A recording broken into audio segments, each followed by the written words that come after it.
नमस्कार मैत्रिणींनो, जागृतीच्या तांबापेतर दुनियेमध्ये मी तुमचं मनापासून स्वागत करते। आता मार्गशीर्ष महिना येतोय आणि मार्गशीर्षातल्या गुरुवारचे उपवाससुद्धा आपण सगळ्याजणी करतो।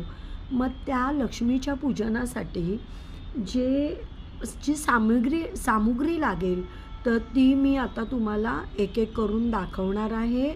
वेगवेगळे त्याचे व्हिडिओ बनवणार आहे। अगदी सुरुवातीला मी घेतला आहे हा अष्टलक्ष्मी कलश।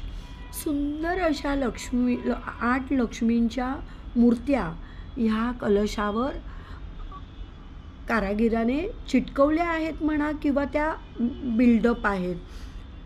लक्ष्मीची 8 रूपं ह्याच्यावर तुम्हाला बघायला मिळतील। सगळ्या ज्या लक्ष्मी आहेत त्या सुंदर अशा कमळावर बसलेल्या आहेत। छानपैकी त्याच्यावर मैरप आहे। लक्ष्मीच्या म्हणजे डोक्याभोवती सुंदर अशी मैरप कारागिरांनी कोरलेली आहे। ही बघा, वेलबुट्टीची डिझाईन छानपैकी कोरलेली आहे आणि डेरेदार असा सुंदर असा अष्टलक्ष्मी कलश मी तुम्हाला आता दाखवते आहे।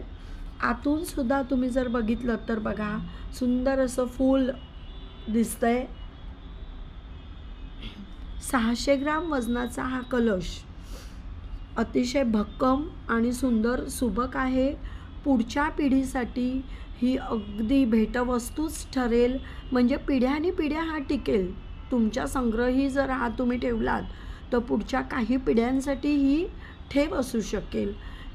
शुद्ध अशा धातूपासून पितळ बनवलेला आहे, बघू शकता तुम्ही।